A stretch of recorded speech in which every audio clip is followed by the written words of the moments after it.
आऊज़ुबिल्लाहि मिनश्शैतानिर्रजीम बिस्मिल्लाहिर्रहमानिर्रहीम अल्हम्दुलिल्लाहि रब्बिल आलमीन व सल्लल्लाहु अला मुहम्मदिन व अला आलिहि तय्यबीन व ताहिरीन अल मासूमीन व लानतुल्लाहि अला अदाइहिम अजमाइन अल्लाहुम्मा सल्लि अला मुहम्मदिन व आलि मुहम्मद वज्जिल फ़रजहुम। मोहतरम नाज़रीन व सामीन अस्सलामु अलैकुम। आज की नई वीडियो के साथ हाज़िर खिदमत है और आज की नई वीडियो के साथ अल्हम्दुलिल्लाह एक और नए सिलसिले का आगाज़ होने जा रहा है तफ़सीर कुरान के हवाले से। इंशाअल्लाह अज़ीज़ इस रमज़ान मुबारक में, इस माह मुक़द्दस में जितने भी ये नए सिलसिले और कुछ पुराने सिलसिले हैं वो जारी व सारी रहेंगे इंशाअल्लाह। उसके लिए थोड़ा सा हमें मैनेज करने में या थोड़ा सा टाइम निकालने में दुश्वारी का सामना है, चूँकि मज़दूर पेशा आदमी हैं जी, साथ साथ मज़दूरी भी जारी रहती है। तो बहरहाल आपसे मुल्तमस है कि अल्लाह करीम के हज़ूर अपनी दुआओं में बंदा हकीर को याद रखें, सेहत और सलामती के हवाले से और तौफ़ीक़ात खैर में इजाफ़ा के हवाले से।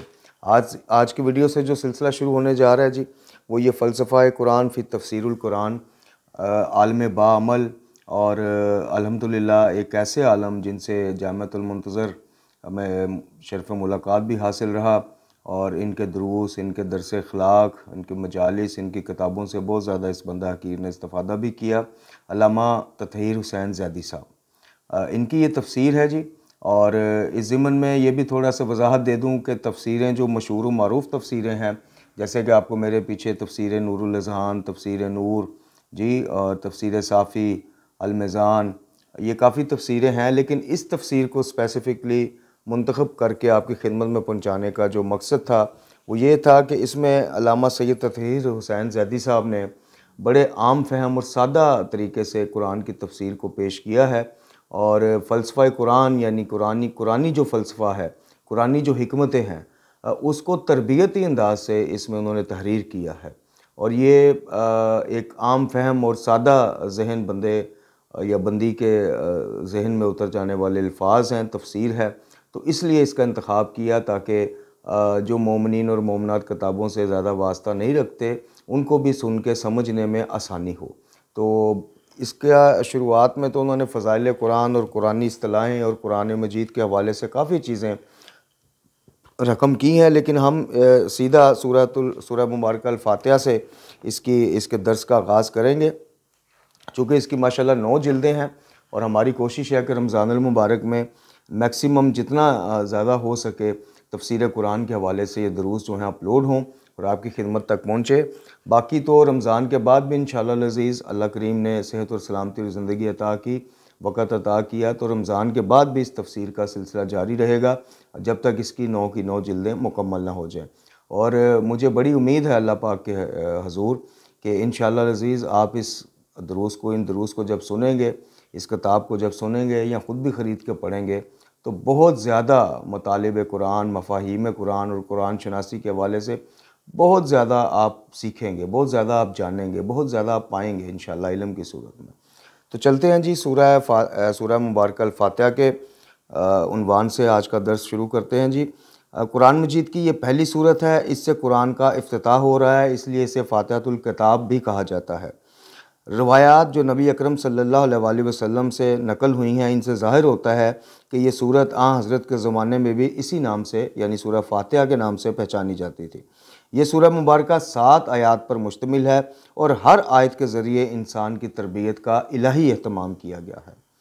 सबसे पहली आयत बिस्मिल्लाहिर्रहमानिर्रहीम, इस खुदा के नाम से जो बड़ा मेहरबान और बख्शने वाला है। और बाज़ मुतरजमीन ने इसका यूँ तर्जुमा किया है कि शुरू अल्लाह के नाम से जो बड़ा मेहरबान और नहायत बख्शिश वाला है। इस्लाम आने से पहले लोगों में दस्तूर था, जब कोई अच्छा काम करते तो अपने अपने अकीदा के मुताबिक शुरू करते। मसलन जो बुत परस्त थे शुरू में बुतों का नाम लेते थे। इसी तरह कोई अपने बुज़ुर्ग के आबा अजदाद के नाम यानी जो मुक़द्दस हस्तियाँ उनके नज़दीक थीं उनके नाम से अपने अपने कामों को शुरू करते थे। इस्लामी तालीमात में काम शुरू करने का दस्तूर, इस्लामी तालीमात में ये दस्तूर दिया गया कि कोई अच्छा काम हो या ज़ीशान अमर हो या कोई अजीम मिशन हो, इसको शुरू करने से पहले और इसको बरकरार और दुआम देने के लिए ऐसी हस्ती से इस काम या मिशन को मंसूब किया जाए जो हमेशा और बाकी रहने वाली है, यानी अल्लाह रब्बुल इज़्ज़त जी। क्योंकि वही चीज़ ला यज़ल हो जाती है जिसका रिश्ता लाजवाल से जुड़ जाता है। अगर अम्बिया का नाम अब तक बाकी है तो इसकी वजह यही है कि इनकी निस्बत अल्लाह रब्बुल इज़्ज़त की तरफ मंसूब है जो लम यज़ल हस्ती है। इसलिए चाहिए कि तमाम अमूर को इसी के नाम से शुरू किया जाए। अल्लाह ताला ने रसूलुल्लाह सल्लल्लाहु अलैहि वसल्लम पर जब पहली वही नाज़िल फरमाई थी तो इन्हें हुक्म दिया था कि तबलीग इस्लाम की ज़िम्मेदारी को खुदा के नाम से यानी इकरा बिस्मि रब्बिकल्लज़ी खलक़ यानी इस आयत मुबारक से कार तबलीग का आगाज़ करवाया था, यानी अल्लाह के नाम से पढ़ा जाए, अल्लाह के नाम से इस कार तबलीग को शुरू किया जाए। आगाज़ और इख्तिताम सफ़र पर बिस्मिल्लाहिर्रहमानिर्रहीम पढ़ना। इंसान जब सफ़र का आगाज़ करे और हिफ्ज़ व अमान के साथ अपनी मंजिल तक पहुँच जाए तो दोनों हालतों में बिस्मिल्लाहिर्रहमानिर्रहीम पढ़ने का हुक्म है। जैसा कि जनाब नूह अलैहिस्सलाम जब कश्ती पर सवार होते हैं और पानी की मौजें पहाड़ों की तरह बुलंद, हर लहज़ा बेशुमार ख़तरात का सामना था, आपने अपने साथियों को हुक्म दिया कि कश्ती के चलते और रुकते अल्लाह का नाम लो, यानी बिस्मिल्लाह कहो। खतूत का आगाज़ भी बिस्मिल्लाह से होना चाहिए। ख़त चाहे सिला रहमी के उन्वान से हो या तजारती कारोबारी रवाबत के लिए लिखे जाएँ, सरकारी खतूत हों या गैर सरकारी, इस्लामी तालीमात के मुताबिक इनकी इब्तदा बिस्मिल्लाहिर्रहमानिर्रहीम से ही होनी चाहिए। इसी तरह अदालतों में वकला के मुकदमात और जजों के फ़ैसले का सरनामा बिस्मिल्लाह ही को होना चाहिए। तलबा की दरख्वास्तें, हुकूमतों के हुक्म की इब्तदा भी बिस्मिल्लाह से करनी चाहिए। बाज़ मकामात पर बाज़ हज़रात बिस्मिल्लाहिर्रहमानिर्रहीम की बजाय 786 लिख देते हैं और इसी को बिस्मिल्लाह तसव्वुर किया जाता है। रवायात में इस किस्म की कोई हिदायत नहीं मिलती। कुरानी तालीमात के मुताबिक बिस्मिल्लाहिर्रहमानिर्रहीम ही लिखनी चाहिए, जैसा कि कुरान मजीद में सूरह नमल की 30वीं आयत में जनाब सलमान ने जब मलका सबा को ख़त लिखा तो इसका सरनामा बिस्मिल्लाहिर्रहमानिर्रहीम को करार दिया था। कुरान मजीद की 114 सूरतों में से सिवाय सूरह मुबारक तौबा के हर एक बिस्मिल्लाह ही से शुरू हो रही है, बल्कि कलाम इलाही की इब्तिदा भी बिस्मिल्लाह ही से हो रही है। हर नेक काम की इब्तिदा बिस्मिल्लाह ही से क्यों? सवाल ये पैदा होता है कि अल्लाह की और भी सिफ़ात हैं और खालिक भी है, वो राज़िक भी है, शाफ़ी भी है, करीम भी है, लामहदूद सिफ़ात का मालिक है। बिस्मिल्लाह खालिक या बिस्मिल्लाह रज़ाक भी कहा जा सकता था, यानी शुरू करता हूँ अल्लाह खालिक के नाम से या राज़िक के नाम से या अपने मालिक के नाम से। जी, इसका जवाब यही दिया जा सकता है कि लफ्ज़ अल्लाह नामों में से जामिया तरीन नाम है। खुदा के इन नामों को जो कुरान मजीद या दीगर मसादिर इस्लामी में आए हैं, अगर देखा जाए तो पता चलता है कि वो खुदा की किसी एक सिफ़त को ज़ाहिर करते हैं, लेकिन वो नाम जो तमाम सिफ़त जलाल व जमाल का जामिया है वो सिर्फ़ अल्लाह है, यानी इसमें अल्लाह। अलावा ज़ी बिस्मिल्लाहिर्रहमानिर्रहीम से शुरू करना इस नज़रिए से भी बेहतर है चूँकि खुदा की कुदरत तमाम कुदरतों से बालातर है। जब बिस्मिल्लाहिर्रहमानिर्रहीम कहते हैं तो हम में एक ऐसी कैफियत महसूस होने लगती है कि एक बड़ी ताकत और क़ुव्वत का सहारा लेकर काम को शुरू किया जा रहा है, और यही कुदरत और ताकत को अंजाम तक पहुँचाने वाली है। इसी से अकीदा में सिफ़ा भी पैदा होती है और अमल में खलूस भी पैदा होता है। बिस्मिल्लाहिर्रहमानिर्रहीम को जो तर्क करता है, एक मुसलमान का अकीदा अपने पालने वाले पर यही होना चाहिए कि वो ज़ात अपने बंदों की मुहाफ़ज़त में हर हाल में कोशां रहती है और बहाने से अपने बंदों का ख्याल रखती है और इन्हीं की ज़रूरियात की तरफ तवज्जो रखती है। अगर काम जो नेक हो या अज़ीमुल शान हो, बिस्मिल्लाह से शुरू करने का हुक्म दिया है तो इसमें हज़ार हाँ मसलतें यकीनन मौजूद होंगी जिनका कशफ करना बशर के लिए मुमकिन ही नहीं। खुदा ही इन मसलतों को बेहतर जानता है या वो लोग जिनको अल्लाह ताला ने अपने इल्म का अहल बनाया है। बाज़ रवायात में इसके तर्क करने के वाक़यात बयान हुए हैं। अब्दुल्ला इब्न यहिया अमीरुल मोमिनीन के मुहिब्बों में से थे। एक दफ़ा आपकी खिदमत में हाज़िर हुए और बिस्मिल्लाह कहे बगैर इस चारपाई पर बैठ गए जो वहाँ पड़ी हुई थी। अचानक वो झुके तो ज़मीन पर आन पड़े और सर फट गया। जनाब अली अलैहिस्सलाम ने सर पर हाथ फेरा और ज़ख़म ठीक हो गया। माशाअल्लाह। आपने फरमाया, तुम्हें मालूम नहीं रसूलुल्लाह सल्लल्लाहु अलैहि वसल्लम ने यह हदीस मुझसे बयान फरमाई है कि जो काम नाम खुदा के बगैर शुरू किया जाए बे अंजाम रहता और बेबरकता रहता है। अब्दुल्ला कहते हैं, मैंने अर्ज़ की, मेरे माँ बाप आप पर कुर्बान, ये जानता हूँ अब इसके बाद फिर इससे यानी बिस्मिल्लाह को कभी तर्क नहीं करूँगा। तो आप यानी जनाब अमीर ने फरमाया कि फिर तो तुम सआदतों से बहरावर हो गए। रहमान व रहीम, जब कोई नेक अमल बिस्मिल्लाहिर्रहमानिर्रहीम से शुरू किया जाए तो कहने वाला सिर्फ ज़ाते अल्लाह ही की तरफ मतवज्जे नहीं बल्कि ऐसे अल्लाह को अपने काम का वाली और सरपरस्त बना रहा होता है जो रहमान भी है तो रहीम भी है। यानी जिसके नाम से शुरू किया जा रहा है वो सिर्फ़ काम में मदद ही नहीं करता बल्कि अपनी रहमतों से भी नवाजता है, चाहे इसकी रहमत आमा हो या रहमत ख़ासा हो। रहमान और रहीम में एक नुक्ता जो जालिब नज़र आता है, जो जालिब नज़र है और अल्लाह ताला की रहमत वासिया पर दलील बन रहा है, वो ये है कि रहमान का मायनी है रहम करने वाला और रहीम का भी मायनी रहम करने वाला है। कानून एक है। हकीम का कौल हिकमत से खाली नहीं, हकीम का फ़ेल भी हिकमत से खाली नहीं। इस कानून के मुताबिक अगरचा रहमान और रहीम दोनों का मायनी है रहम करने वाला, लेकिन हकीम का कौल है इसमें यकीनन हिकमत ज़रूर है, यानी रहमान भी है और रहीम भी है, मफ़हूम एक ही है। अल्लामा इस तरफ तवज्जो दिलवा रहे हैं कि मफ़हूम जब एक ही है तो फिर इसमें कोई ना कोई खालिक की हिकमत होगी कि जो दोनों साथ साथ आए, यानी रहमान भी और रहीम भी। और इस हिकमत पे किबला ने आगे रोशनी भी डाली है। अच्छा जी, उलमा अलाम रहमतों की दो किस्में करते हैं, रहमत आम और रहमत ख़ास। आम रहमत अता करने वाले को रहमान कहते हैं और जो ख़ास रहमत अता करता है इसको रहीम कहते हैं। यानी रहमान के उन्वान से जो अल्लाह पाक की रहमत है वो कुल कायनात के लिए है। वो रहमत उसके मानने वालों पर भी जारी रहती है, ना मानने वालों पर भी जारी रहती है। इवन के उसके शरीक ठहराने वालों के लिए भी वो रहमान के उन्वान से जो रहमत है, यानी रोज़ी देना, शिफा देना, हादसात से बचाना या हादसात के बाद रिकवरी की सूरत में या औलाद की सूरत में, यानी जो रहमत आम है उसकी रहमान के उन्वान से, वो पूरी कायनात पे उसका तसलसल और उसका बरसना जारी है। कायनात में गौर व फिक्र के साथ ज़िंदगी के लम्हात गुजारें तो हर लम्हा इबादत बनकर गुजरता है। फ़िक्र व अमल साफ शफाफ रहता है। इस्लामी महीनों में एक महीना जिसको रजब कहा जाता है, अव्वल रजब से आखिर रजब तक नमाज के बाद एक दुआ पढ़ी जाती है जिसमें अल्लाह के रहमान और रहीम की तफसीर की जाती है। इस दुआ का पस मंज़र ये है कि एक शख्स जिसका नाम मोहम्मद बिन ज़कवान था, ये सज्जाद के लक़ब से मरूफ़ थे। इन्होंने इतने सजदे किए और खौफ खुदा में इस कदर रोए कि नाबीना हो गए। सैयद इब्न ताऊस ने इन्हीं मोहम्मद बिन ज़कवान से रवायत ही की है कि इन्होंने कहा कि मैंने इमाम जाफ़र सादिक़ अलैहिस्सलाम की खिदमत में अर्ज़ की, क्या मैं आप पर कुर्बान जाऊँ, ये माह रजब है, मुझे कोई दुआ तलीम कीजिए कि हक़ ताला इसके ज़रिए मुझे फ़ायदा अता फ़रमाए। आपने फ़रमाया, लिखो रजब के महीना में हर रोज़ इस दुआ को पढ़ो। उसके बाद ये दुआ नकल होती है जी, जिसमें रहमान और रहीम की फ़र्क को, तमीज़ को या मफ़हूम को, इस तरह से कह लीजिए कि मफ़हूम को वाज़िया किया गया है।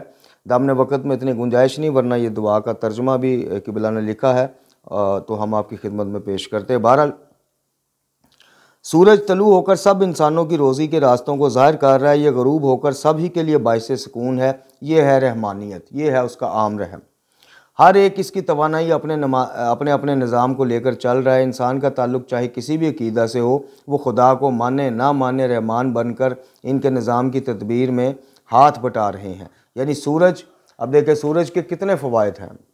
हमारी ज़िंदगियाँ कम पड़ जाएँ अगर हम सिर्फ़ उस खालिक व मालिक की एक तख्लीक यानी सूरज के फ़ज़ाइल गिनना शुरू कर दें।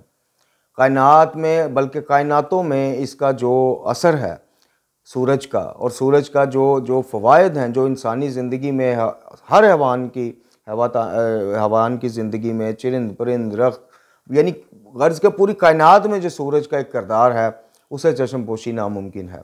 अब उसके रहमान की जो एक रहमान सिफ्त की जो एक तफसीर है, वो किबला लिखते हैं कि वो सूरज की और चाँद की मिसाल दे के लिखते हैं कि जैसे उसकी इस नेमत से, उसकी इस रहमत से मुस्लिम भी तो गैर मुस्लिम भी, मानने वाले भी, इवन के दैरिये भी, जो एथियस्ट हैं, जो मानते नहीं, किसी खुदा के कायल ही नहीं, वो भी इससे मुस्तफ़ीद हो रहे हैं। ये है उसकी एक हल्की सी तफसीर रहमान की जी। अब अल्लाह ताला की रहीमियत पर गुफ्तगू करते हैं कि अल्लाह ताला जो तमाम सिफ़ात कमालिया का जामिया है, इसकी एक सिफ़त रहीम होना भी है। रहीम वो ज़ात है जिसकी रहमत ख़ास इन बंदों को अता होती हैं जो इसके मुती और फरमाबरदार। ये फ़र्क आ गया जी, यानी बतौर रहमान उसकी रहमत आमा है, आम रहमत है सबके लिए, और बतौर रहीम उसकी रहमत अपने मुती और फरमाबरदार बंदों के लिए है। और उस रहमत का ताल्लुक़ सिर्फ़ इस मादी दुनिया के साथ नहीं है, बल्कि उसका ज़्यादा हिस्सा जो नुमायाँ होगा अपने ख़ास बंदों पर, उन बंदों पर जिसने उसकी ताबेदारी में ज़िंदगी गुजारी है, जिन्होंने उसकी जो सिफ़त रहीम है, उसका ज़्यादा असर जो नुमायाँ होगा वो उखरवी ज़िंदगी में होगा, जब बंदे को अल्लाह रब्बुल इज़्ज़त अजर और सवाब से नवाजेगा, यानी जन्नत इंशाल्लाह जन्नत से नवाजेगा, या कब्र के मामलात से हल करेगा, या बरज़ख के मामलात से हल करेगा। जी अच्छा जी, इसके बाद लिखते हैं कि दुनिया की औरतें सब इंसानों के लिए हैं, लेकिन औरतें जो जन्नत की मखलूक हैं वो सिर्फ़ और सिर्फ इन लोगों के लिए हैं जो बारगाह इलाही में हमतन मौजूद रहे, उसका खौफ खाते रहे, परहेजगार रहे और मुत्तकी रहे। दुनिया में अबर जो साया फगन रहते हैं तमाम इंसानों के लिए बाइस सुकून है, लेकिन आखिरत में अबर का साया रहमत इन लोगों के लिए होगा जो खुदा की खुशी के लिए ज़िंदा हैं। दुनिया में इंसान के लिए जो ग़ज़ाएँ खलक की, मसलन दूध, शहद वगैरह, इससे तमाम इंसान मुस्तफ़ीद हो रहे हैं, लेकिन अल्लाह ताला ने रहीम बनकर जो दूध की नहरें आखिरत में यानी जन्नत में खलक की हैं जी, उन नहरों से सिर्फ साहिबान ईमान और तकवा ही मुस्तफ़ीद होंगे। जनाब रसूल खुदा सल्लल्लाहु अलैहि वसल्लम आका दो जहाँ फरमाते हैं कि जिस दिन अल्लाह रब्बुल इज़्ज़त ने आसमानों और ज़मीनों को खलक फरमाया, इसी दिन 100 रहमतों की तख्लीक भी फरमाई। हर एक रहमत आसमान और ज़मीन के फ़ासले के मुताबिक वसी है। इन रहमतों में से एक को ज़मीन पर भेजा जिससे मखलूक एक दूसरे पर रहम खाती है, माँ अपने बच्चे पर तरस खाती है, परिंदे और जानवर पानी पीते हैं और मखलूक ज़िंदा रह रही है। जनाब रसूल खुदा ही फरमाते हैं सल्लल्लाहु अलैहि वसल्लम कि अल्लाह ताला ने 100 रहमतों को खलक फरमाया, जिनमें से सिर्फ़ एक रहमत इसकी तमाम मखलूक के लिए है, जिसकी वजह से वो आपस में मेहरबानी और रहमत का इज़हार करते हैं। बाकी 99 रहमतों को इसने अपने दोस्तों के लिए ज़ख़ीरा किया हुआ है, जिनसे वो इनको क़यामत वाले दिन रोशनास कराएगा, यानी अपने दोस्तों को, किन को, कि जो उसके अहकामात के तहत अपनी ज़िंदगी गुजारते हैं। जनाब रसूलुल्लाह सल्लल्लाहु अलैहि वसल्लम फरमाते हैं कि अगर तुम्हें अल्लाह ताला की रहमत की वुसअत मालूम हो जाए तो तुम इसी पर ही भरोसा कर लो और कोई अमल अंजाम ही ना दो। सुभान अल्लाह, यानी अगर इंसान को दराक हो जाए कि अल्लाह रब्बुल इज़्ज़त की रहमत कितनी वसी है, कितनी वासिया है, कितनी गहरी है जी, और कितनी खालिस है, तो जनाब रसूलुल्लाह सल्लल्लाहु अलैहि वसल्लम फरमाते हैं कि तुम बस उसी रहमत पे तकिया कर लो, तुमको अमल अंजाम ही ना दो कि जब रब इतना रहमान और रहीम है, उसकी रहमत इतनी बड़ी है और उसने हमें इस कदर नवाजना है जी, तो फिर गुनाहगारों के लिए ही है उसकी रहमत, तो तुम फिर अमल से हाथ उठा लोगे। मोहतरम नाज़रीन व सामीन, आज इसको इसी के ऊपर ख़त्म करते हैं। इंशाअल्लाह कल यहीं से दोबारा से इसको आपकी खिदमत में पेश करेंगे। चूँकि रमज़ानुल मुबारक के दुरूस के सिलसिला में हमें थोड़ा सा टाइम के हवाले से भी, आपने देखा हमारे 30-30, 40-40 मिनट वाले दुरूस जो हैं वो 25 मिनट 22 मिनट के दुरूस पर हमने कोशिश की कि वो आपको पेश करें। चूँकि रमज़ानुल मुबारक में ज़ाहिर है हर इंसान का थोड़ा सा शेड्यूल जो है कुछ का आसान हो जाता है, कुछ का मुश्किल हो जाता है। जॉब पेशा अफराद जो हैं या मज़दूर पेशा हमारी तरफ जो अफराद हैं, उन्होंने रमज़ान के मामलात, घर में सहरी इफ्तारी के और बच्चों के मामलात और साथ अपने रोज़गार के मामलात भी, तो इसलिए हमने कोशिश की है कि जो 40, 42, 30 मिनट वाले दुरूस हैं उनको 20-22 मिनट तक लाया जाए, और जो 20-25 वाले थे उनको 14, 15, 16 मिनट तक जो है उनका इख्तिताम किया जाए। तो अल्लाह रब्बुल इज़्ज़त से दुआ गो हैं कि अल्लाह ताला इस माह मुक़द्दस में हमें इसकी बरकतों से जहाँ फैज़ याब होने की तौफ़ीक़ अता फ़रमाए, वहाँ अपने नफ्स की इस्लाह की तरफ मुतवज्जो होने की भी तौफ़ीक़ अता फ़रमाए, और खालिक़ कायनात इस माह मुक़द्दस में, इस माह रहमत में कुरान मजीद फ़ुरक़ान हमीद के साथ हमारा कल्बी लगाओ और मुस्तहकम फ़रमाए, और ना सिर्फ़ कल्बी लगाओ मुस्तहकम फ़रमाए, बल्कि हमें कुरान मजीद फ़ुरक़ान हमीद को पढ़ने, समझने और सबसे बढ़ के एक इस पर अमल करने की तौफ़ीक़ भी अता फ़रमाए। ला हौला वला कुव्वता इल्ला बिल्लाहिल अलीयुल अज़ीम व सल्लल्लाहु अला मुहम्मदिन व अला आलिहि तय्यबीन ताहिरीन।